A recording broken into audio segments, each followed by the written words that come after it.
तो इस एपिसोड की स्टार्टिंग वैंग के डैड मिस्टर वैंग को हॉस्पिटल में दिखाने से होती है। अभी सिचुएशन कुछ ऐसी है कि किसी भी वक्त वैंग का जन्म हो सकता है। तभी नर्स घबराई हुई ऑपरेशन रूम से बाहर आती है, जिसे देखकर मिस्टर वैंग पूछते हैं, क्या हुआ, सब कुछ ठीक तो है ना। इस पर नर्स कुछ बोल पाती उससे पहले ही मिस्टर वैंग को उसके चेहरे को देखकर लगता है कि डिलीवरी के वक्त उनका बच्चा नहीं बच पाया। लेकिन तभी नर्स बताते हैं कि आपका बच्चा सही सलामत है, और हैरानी की बात तो ये है कि वो अभी से अपने पैरों पर चल रहा है। इस पर मिस्टर वैंग को पहले तो विश्वास नहीं होता, मगर जब छोटा वैंग खुद अपने पैरों पर चलकर वहाँ आता है, तब मिस्टर वैंग के पैरों तले जमीन खिसक जाती है। उन्हें समझ में नहीं आ रहा था कि ऐसा कैसे हो सकता है। इसके कारण वो बेहोश भी हो जाते हैं। अब सीन शिफ्ट होता है और हम वैंग के मॉम डैड को बात करते हुए देखते हैं। वो लोग वैंग के लिए ड्रैगन स्वॉर्ड लेकर आए थे, जो काफी एक्सपेंसिव और रेयर स्वॉर्ड मानी जाती है, जिसे अगर सही तरीके से यूज किया जाए तो उसकी पावर्स गजब का काम करती हैं। आगे वैंग के डैड कहते हैं कि उन्होंने अपनी 6 महीने की सेविंग इस स्वॉर्ड को खरीदने के लिए स्पेंड की है। ये सब देखकर हमें ऐसा लगता है कि वो वैंग से काफी प्यार करते हैं, लेकिन ऐसा नहीं होता है। इन दोनों के दिखाने के दांत अलग है और खाने के अलग है, क्योंकि जल्द ही हम देख पाते हैं कि वैंग के डैड इस स्वॉर्ड को बचपन से पाना चाहते थे, और अब वैंग के बहाने उन्होंने आखिर स्वॉर्ड खरीद ही ली। वहीं अगर हम वैंग की मॉम की बात करें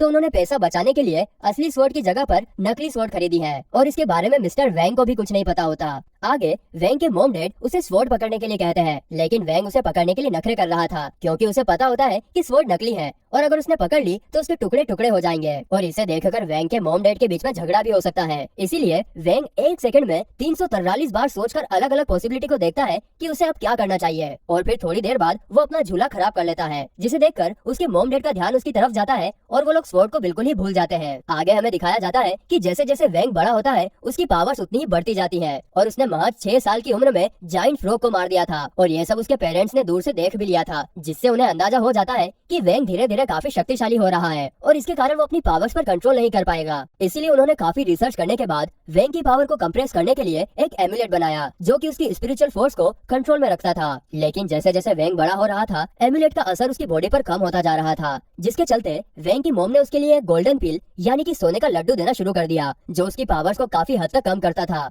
इसके बाद हम वैंग के मॉम डैड को बात करते हुए देखते हैं। वो लोग सोच रहे थे कि पिछले कुछ सालों में वैंग की देखभाल करते हुए उनकी हालत धोबी के कुत्ते जैसी हो गई है। जैसा कि एक इंसिडेंस हम देखते हैं कि जब 6 साल की उम्र में वैंग का बर्थडे मनाने के लिए वे लोग केक लेकर आए थे, और उसकी कैंडल्स बुझाने के लिए जब वैंग ने उस पर फूंक मारी थी तो पूरे ही घर में आग लग जाती है। वहीं स्कूल के बच्चों के साथ खेलते वक्त भी वैंग की स्पिरिचुअल फोर्स ने बच्चों की जबरदस्त वाट लगा दी थी। अब सीन पूरी तरीके से शिफ्ट होता है और प्रेजेंट में आ जाता है, जहाँ पर स्कूल में सभी स्टूडेंट्स क्लास का प्रेसिडेंट बनने के लिए वोट मांग रहे थे, और इसके लिए वो अजीब अजीब तरीके के रास्ते भी आजमा रहे थे। लेकिन अपने हीरो वैंग को इन सब में कोई इंटरेस्ट नहीं होता, और वो सीधे शॉप में नूडल्स के पैकेट खरीदने के लिए जाता है। लेकिन तभी एक डैशिंग आदमी आकर शॉप के सारे पैकेट खरीद लेता है, और स्टूडेंट्स को बताता है कि उन्हें जो चाहिए वो फ्री में लेकर जा सकता है, बदले में बस उन्हें सुन को वोट देना होगा। ये बात सुनकर बाकी के कॉम्पिटिटर्स को जरा भी अच्छा नहीं लगता। तभी वहाँ पर सुन आ जाती है, जो अपनी चार्म और मीठी मीठी बातों से सभी स्टूडेंट्स को अपनी तरफ करना शुरू कर देती है। लेकिन फिर भी कुछ लोग उसकी बात नहीं मानते। तभी वैंग, जिसे सिर्फ नूडल्स के पैकेट चाहिए थे, वो सुन को वोट देने के लिए तैयार हो जाता है, और उसकी बात सुनकर और भी स्टूडेंट्स सुन को वोट देने के लिए आगे आ जाते हैं। और जो वोट देने के लिए तैयार नहीं थे, सुन उन्हें सिडेक्टिव मैजिक से अपने वश में कर लेती है, जिससे अब वे लोग भी उसे वोट देने के लिए तैयार हो जाते हैं। अब ये सब पॉसिबल हुआ था सिर्फ और सिर्फ वैंग की वजह से, इसलिए सुन उसे ढूंढने लग जाती है। तभी उसका बॉडीगार्ड कहता है कि वो तो कब का यहाँ से चला गया, और उसने आपको ये सोने का लड्डू देने के लिए कहा, जो कि असल में वैंग की मॉम ने उसे खाने के लिए दिया था, ताकि उसकी पावर कंप्रेस हो जाए।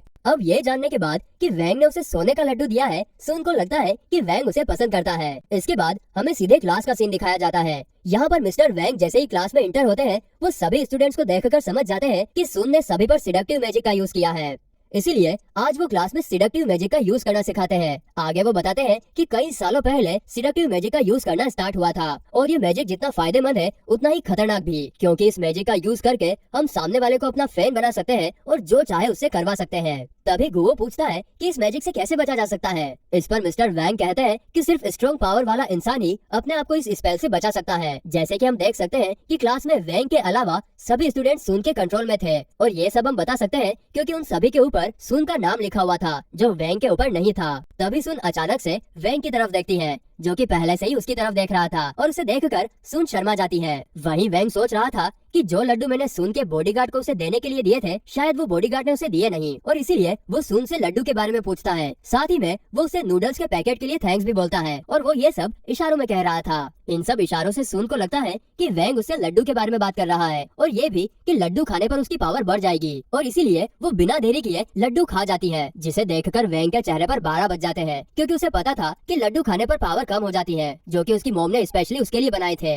लेकिन अब तो वो सुन खा चुकी थी। अब इस लड्डू का असर ऐसा होता है कि सुन की पावर्स का असर कम हो जाता है और जो सिडक्टिव स्पेल उसने स्टूडेंट्स पर किया था वो भी टूट जाता है और पावर कम होने की वजह से सुन काफी ज्यादा कमजोर भी हो जाती है। तभी टीचर उसे डेमोन्स्ट्रेशन के लिए सामने बुलाती है, लेकिन सुन तो ठीक तरीके से अपने पैरों पर चल भी नहीं पा रही थी और इसी के कारण उसका बैलेंस जाता है और वो नीचे गिरने ही वाली थी कि तभी वैंग किसी हीरो की तरह आकर उसे बचा लेता है। लेकिन सुन की बुरी किस्मत, तभी टीचर वैंग को आवाज लगाते हैं जिसे सुनकर वैंग सीधा खड़ा हो जाता है और सुन नीचे गिर जाती है। इसके बाद टीचर अनाउंस करते हैं कि चैन को वाइस प्रेसिडेंट चुना गया है, जिसे सुनकर चैन काफी ज्यादा खुश हो जाता है। वहीं जब स्कूल छूटने के बाद सभी स्टूडेंट्स अपने घर जा रहे थे तभी हम मिस्टर वैंग को किसी से फोन पर बात करते हुए देखते हैं। वो सामने वाले को वैंग के बारे में बता रहे थे कि कैसे आज उसने सुन के सिडक्टिव स्पेल को बड़ी आसानी से तोड़ दिया और ये भी कि मुझे नहीं लगता कि वैंग एक आम बच्चा है, उसमें जरूर कोई स्पेशल पावर है। वहीं हम देखते हैं कि मिस्टर वैंग ये सब जू को बता रहे थे जिसे हमने एपिसोड 1 की स्टार्टिंग में देखा था। वहीं दूसरी तरफ सुन घर आने पर भी वैंग के ही बारे में सोचे जा रही थी कि वो मुझे कैसे हर्ट कर सकता है, उसने जरूर गलती से मुझे लड्डू दिया होगा। वो वैंग को अपने दिमाग से निकाल ही नहीं पा रही थी,